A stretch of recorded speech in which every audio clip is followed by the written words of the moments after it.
Hello, hello. I'm your resident bibliophile and royal witch, Empress Celestia Libri. Welcome to today's stream, everybody. We are doing the next one in the Zodiac calendar, Gemini. As you can see, I already have the first slide up here, which wasn't actually intentional. I forgot to turn it off before going to my starting screen. Oops. So it's already up and visible. But anyway. So yeah, we're going to be talking about Gemini today. We'll go over mythology first and then go into the astrology side of things. I do want to clear up here at the beginning of this video. I feel like I've talked in the past with the other two videos, kind of making it sound like I basically believe in astrology. I don't. So for all of you believers out there in astrology, believe what you want to believe. I don't actually believe in it. I do find it interesting. I find, the mythology of the constellations interesting. I find the astrology side of the constellations interesting, and, what they're supposed to mean, represent, all that sort of stuff. But I don't actually believe in it. I just find it really interesting, and due to who I am and, coming from the heavens, being gifted by the heavens, and all of that, I thought it fitting to talk about celestial bodies, talk about the Zodiac and all of that stuff. I just found it fitting for who I am, having been gifted to Earth via the heavens. So yeah. Without further ado, let's go straight into it. To start off, as you can see on the scroll, I have an artistic depiction of the twins. For anybody that does not know, Gemini are twins. And so I have an artistic representation there on the scroll. And then the next picture is the Gemini astrological symbol. So yeah. So as far as mythology goes, the twins had the same mother, of course. She was Leda or Leda. I don't know exactly which pronunciation is correct. She was the Queen of Sparta. However, they have different fathers. So basically what happened is Zeus, of course, Zeus. I think Zeus has been involved in each of the Zodiac signs so far. So that's interesting. But he seduced her. And I have a picture there of this woman with a swan. He basically took the form of a swan and seduced her.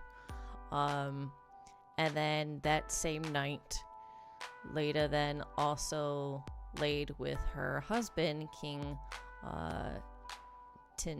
Tyndareus. And so she ended up getting impregnated on the same day by both dudes. So Pollux is the immortal son of Zeus, and Castor is the mortal son of King Tyndareus. The twins were fiercely devoted to each other and went off adventuring together, eventually becoming known as protectors of sailors. Then at some point they ended up in a feud with another set of twins. This is one of the sources was saying this. One of the sources that I found said that they ended up in a feud with another set of twins, and it was during this feud that Castor, the mortal son, became mortally wounded. Pollux was devastated by this, and he went to his father Zeus to ask him to bring Castor back. Zeus then made a compromise that they instead would spend half the year in the underworld and half the year on Mount Olympus. He did, though, immortalize the twins by placing a constellation of them in the sky. And the two brightest stars of the constellation are actually named after them, Castor and Pollux, and those stars represent their heads. And so that's basically it for the Greek mythology. I then have a little something here on the Babylonian mythology. So in Babylonian mythology, the stars or the brothers were known as the Great Twins and were regarded as minor gods. Their names were Meshlam Teia and Lugal Ira. I could be butchering that pronunciation. And their names mean the one who has risen from the underworld and mighty king. That first one's kind of interesting. And apparently, both of these titles, those titles, are given to Nergal, the major Babylonian god of plague and pestilence, who was the king of the underworld. So that's interesting. Odd, weird, I don't know. But anyways, so that's the Babylonian mythology. There are other stories of other mythologies for Gemini. There's like Hungarian mythology, Egyptian mythology, Chinese mythology. What else is there? Hindu mythology, Norse mythology, and Roman mythology. So if you're interested in learning about the different mythologies, you can go ahead and look those up. I did find a website that had a lot of, or basically all of the mythologies listed and talked about. So yeah. So if you're interested in that, by all means, check that out. I'm not going to talk about all of them here. Actually, give me just a second.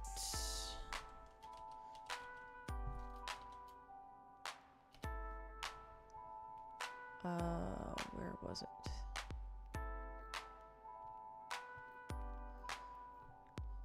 I was just looking up looking at the website, but then I exited out of it. There we go.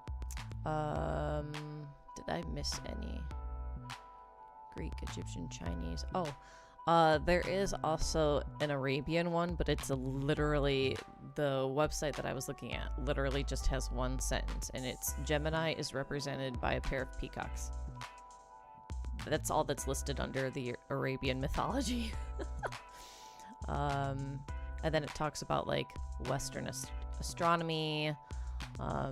So yeah, Anyway, so if you're interested in learning more or learning like more different mythologies, you can go ahead and look that up on your own time. So, and then you'll see there on the bottom of this particular scroll that I have the constellation for Gemini. So those two big stars on the top left, that's their heads. And then you go down and their arms are basically linked together. And then there's their bodies and then their legs there at the bottom right. So, yeah. All right. So next slide. Here we go. Gemini is ruled by the planet Mercury, and is an air sign. Being ruled by Mercury means that Geminis are intellectual, have a childlike curiosity, and are good communicators. They have at least a little bit of knowledge about a lot of different things, and are able to formulate quick responses or jokes. They are constantly learning new things and like to involve themselves in a wide variety of topics. So what I take away from this is that they don't necessarily deep dive. They're not necessarily going to like be experts in, you know, a subject or two. They're going to know at least a little bit about a lot of things. They're going to be knowledgeable. They're going to be able to converse in different environments and different circles. That's, you know, their sociableness and their intellectualness comes together to where they have a lot of knowledge about different things, and they're able to socialize well and go from one group to another, being able to talk about, you know, whatever that group is talking about, because they have varied knowledge. Being an air sign, Geminis will go with the flow, but they don't like to sit still for too long either, which I think my brain wants to say that, like, aren't those like the same thing? You go with the flow, but you don't like to sit still. So I don't know if like go with the flow means like they'll take a back seat to stuff and like let other people lead, or like not do much necessarily, but then they can only not do much for only so long, and then they've got to be on the move again. I don't know if maybe that's what that means, but anyways.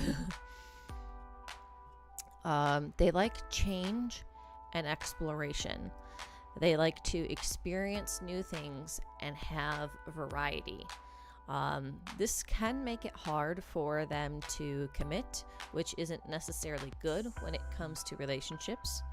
But they are loyal once they settle down with someone, provided they have found a partner that offers enough mental / intellectual stimulation.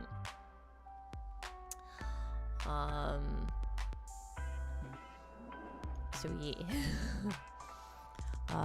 So if you're a believer in astrology, and you are a Gemini, make sure you find a partner who can give you that mental or intellectual stimulation, so you don't get bored.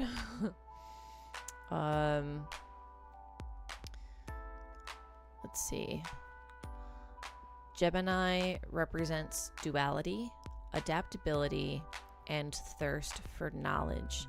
Not only are they inquisitive and have childlike curiosity, but they also are able to see things from multiple perspectives, and talk about a range of topics, and are able to navigate multiple diverse social circles. So I kind of already touched on that. Yeah. So their strengths, you'll see there at the bottom of this scroll, the bottom left there.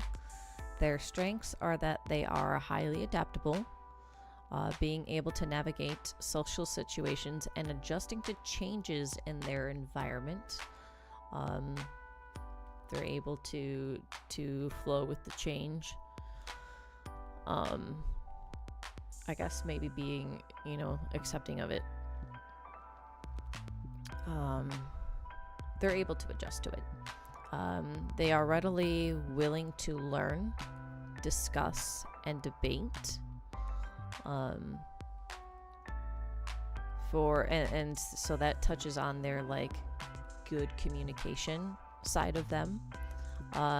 For weaknesses, they can have trouble with making up their minds, because they jump from one thing to the next. They don't, stick with something too long. So they can be indecisive. They can have trouble making up their minds. They can have an aversion to routine and repetitiveness, which can make them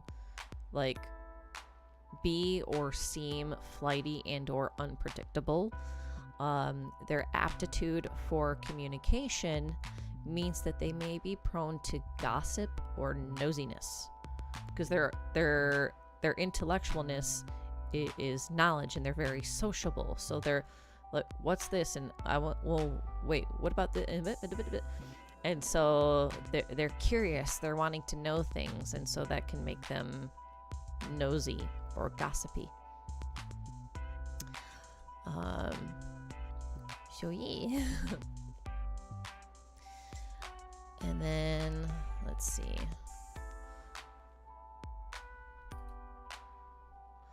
So, the wheel makes another appearance. It reappears. Gemini's opposite sign is Sagittarius. Gemini is a student of the mind and is an air sign and is ruled by Mercury. They are driven by curiosity, facts, and asking questions. Sagittarius is a student of the world. So Gemini is a student of the mind. Sagittarius is a student of the world. Is a fire sign and ruled by Jupiter. And we'll get to Sagittarius specifically later. But Sagittarius are they're more into the bigger picture, broad philosophies, other lands and cultures, and a desire for wisdom. So Gemini collects data and looks at immediate, smaller things. They're looking at what's in front of them and asking questions about their immediate surroundings. So what about this? And I want to know about that. And Sagittarius, though, connects all the data together for that bigger universal picture. Okay. So because they are air and fire, Gemini is air, Sagittarius is fire, Gemini and their good communication will actually help with Sagittarius's inspiration and enthusiasm. So basically the air sign feeds the fire sign. Makes sense. Both signs don't like to hold still. They like being on the move, having freedom, socializing, and variety. So they don't hinder each other in that way. However, Sagittarius likes to take one subject and to go deeply into it. Whereas I've already stated with the Gemini, they hop from, I think I did anyway, they hop from subject to subject to subject.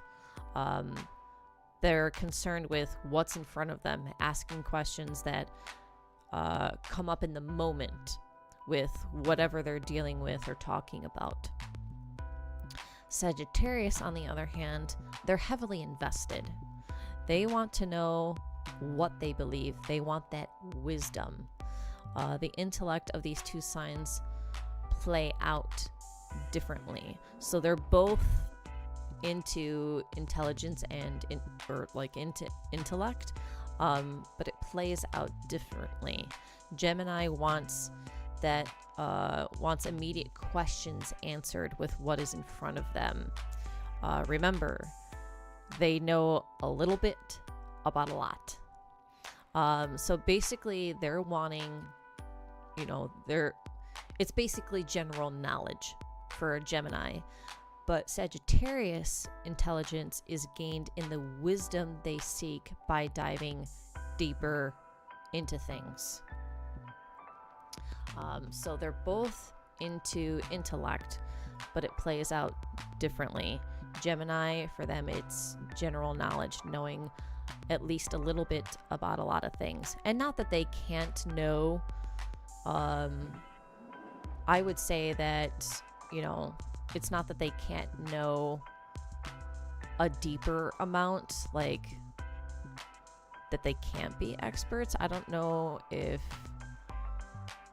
that's fair to say. But it's just for the sake of astrology or whatever. That's how Gemini is known as. I guess is that they tend to know a little bit about a lot, at least. And then Sagittarius, it's bigger picture, broad philosophies, wanting that wisdom, and so they'll dive deeper into stuff in order to gain said wisdom instead of just general knowledge. So, yeah.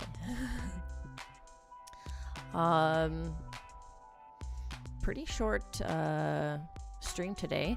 That's basically all I have. Well, it's not basically all I have. That is all I have. I've read everything off of my... There's nothing else left to read. That's it. So, very short one today. I probably, if I wanted to make this longer, I could have talked about the other mythologies. There was a decent excerpt on the Norse mythology one, I think it was. But, oh well. So yeah, there you go. That's Gemini. And the next one then is Cancer. So look forward to that in a month's time. And again, I just want to reiterate, I feel like in the past, in the other couple of videos that I've already done, that I've made it seem like, or I've come across, possibly intentionally, of making it seem like I actually believe in astrology. I apologize for doing that. If I did do that intentionally, and I apologize for that misconception. I do not believe in astrology. I do find it interesting, however, So yeah, at the end of the day though, believe what you want to believe. If you believe in astrology and it works for you, it does something for you. I'm not here to change your mind. I'm just here to talk about the zodiacs, and you know, what's involved behind them, I guess. I'm here to talk about their mythology and their astrology, and that's it. So yeah. So again, I'm sorry for any misconception, any misleading, intentional or otherwise on my part. Going forward, I will try to do better in presenting to make sure that I don't do that. And yeah, so that way, you know, there's no falsehoods here. I don't want to do that to you guys or to myself. That's not fair to any of us to make it seem like I believe in something that I don't. So, so yeah, I'm sorry about that. And hopefully you'll forgive me and we can all move forward. And with that, I think I'm done. I think we're good. Very short, simple, and yeah.